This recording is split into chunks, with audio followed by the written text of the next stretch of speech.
Meus cumprimentos aos colegas que ainda se encontram no plenário, à mesa diretora, o presidente Enivaldo dos Anjos, que preside neste momento, que o presidente mesmo já foi embora, e aqueles que nos visitam hoje nas galerias, aqueles que nos assistem pela TV Assembleia.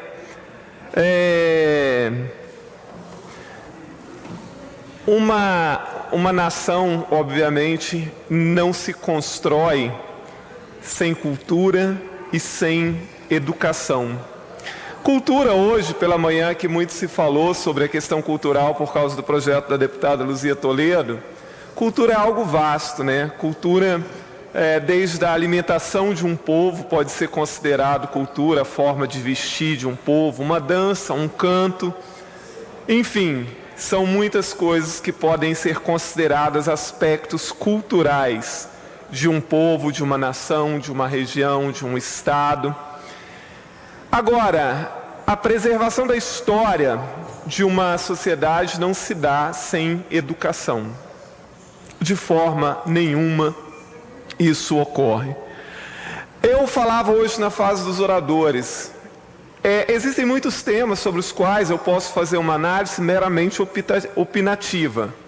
Outros temas, como o da educação, eu falo com propriedade, porque conheço muito bem o tema. Me horroriza que de tempos em tempos no Brasil, e por extensão nos estados e municípios, se tente criar fórmulas mágicas para resolver problemas crônicos da educação que jamais serão resolvidos de forma pontual e com uma solução milagrosa. Mais espanto me causa é o fato de que nós temos uma infinidade de exemplos em escala global de países que revolucionaram a sua história através da educação. Quase todas as nações hoje amplamente desenvolvidas assim foram, mas algumas são mais notórias.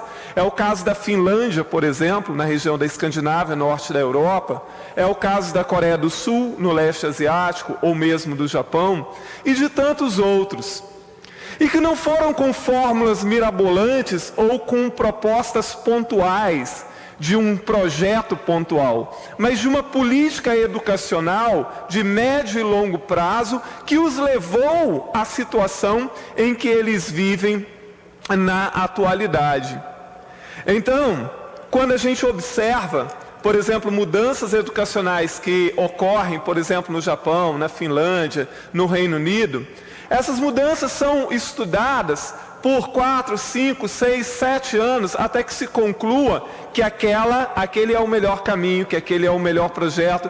E os projetos, ao serem instalados, eles são acompanhados por especialistas e são avaliados, e se houver necessidade de alguma mudança, eles são mudados.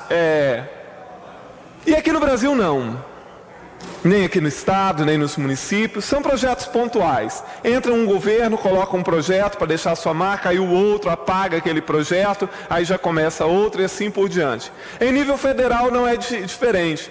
Nós vimos recentemente no Brasil a reforma, a chamada reforma do ensino médio, aprovada pelo governo federal, agora no governo Temer, até com uma ampla propaganda nos meios de comunicação, sobretudo na televisão, como se o governo federal tivesse criado algo fundamental e que vá transformar a realidade educacional e, por extensão, a realidade do país. Um grande engodo. Por quê? Ao se criar uma reforma educacional, como que foi criada pelo governo federal, que agora os alunos vão poder escolher a disciplina que vão estudar, agora nós vamos trocar algumas disciplinas, agora isso, agora aquilo. Ora, desde quando os problemas da educação efetivamente são esses?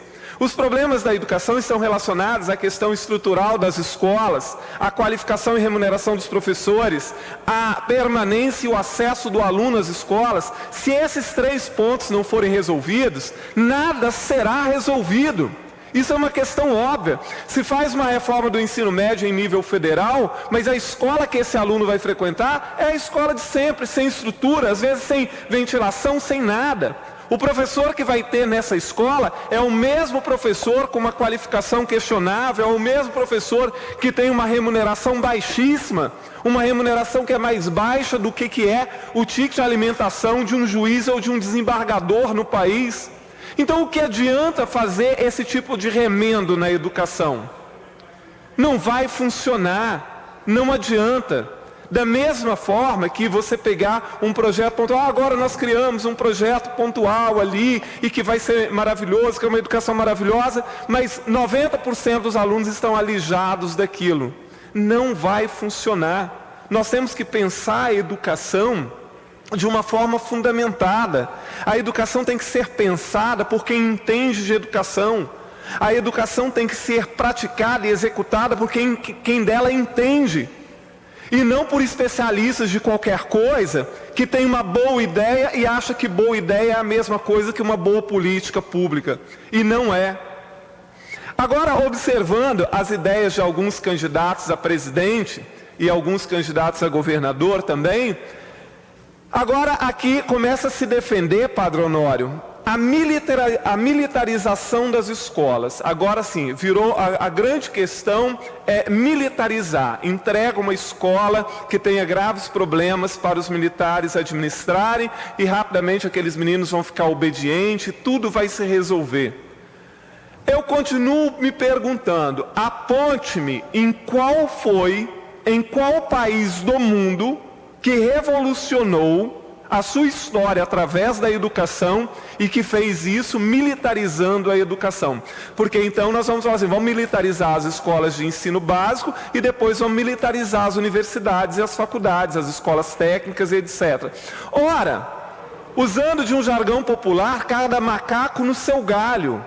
Os militares entendem de militarismo, eles são muito importantes para um país. Entendem de segurança, entendem de fronteira, entendem de estratégia de segurança e não sei mais o que. De educação, entendem os especialistas de educação. Se uma escola vai mal, então é porque a política educacional do país é ruim. Então assim, chega de fórmulas salvadoras. Chega de projetinhos pontuais que acham que isso vai resolver. Olha só, no caso da educação, nós não temos que reinventar a roda.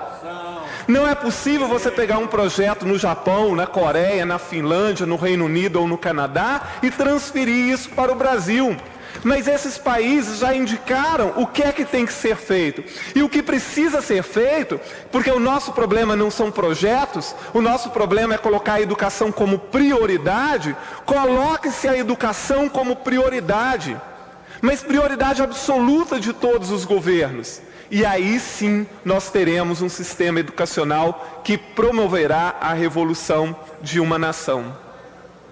Uma vez, eu acho que foi a Heloísa Helena que falou isso, talvez esteja enganado, e me desculpe se estiver, mas acho que foi a ex-senadora Heloísa Helena que uma vez disse que se o país adotasse uma geração de crianças e adolescentes de verdade, adotasse no sentido de dar condições de políticas públicas efetivas, de política educacional efetiva, que essa geração se incumbiria de adotar o país para o resto da vida. Ou seja, ela daria continuidade àquilo que tem que ser feito numa nação. Então assim, nós estamos, e quem entende efetivamente de educação, quem pesquisa educação sabe perfeitamente disso. Nós estamos cansados de engodos, nós estamos cansados de projetos pontuais, nós estamos cansados de avaliações que não significam absolutamente nada quando se observa a realidade que as escolas, os alunos e professores vivem. Então nós não vamos chegar a lugar nenhum enquanto nós estivermos brincando de fazer educação. Enquanto nós estivermos brincando de projetos educacionais. Enquanto nós estivermos preocupados em estar dando notícia de jornal, ao invés de condições efetivas para que uma educação seja de qualidade para todo mundo. Então, assim, mais uma vez, faço essa reflexão e lembrando sempre do quadro triste que nós vivemos aqui, com 41 escolas fechadas, o turno noturno de 130 escolas fechadas e 61 mil alunos em idade escolar fora da escola em todo o estado. Isso num estado em que é o segundo da federação que mais mata jovens de 12 a 19 anos. Então fica aqui mais uma vez essa minha reflexão sobre a questão que envolve a educação e a complexidade. E mais uma vez eu digo, não é uma questão opinativa, é uma questão muito bem fundamentada. Muito obrigado, presidente.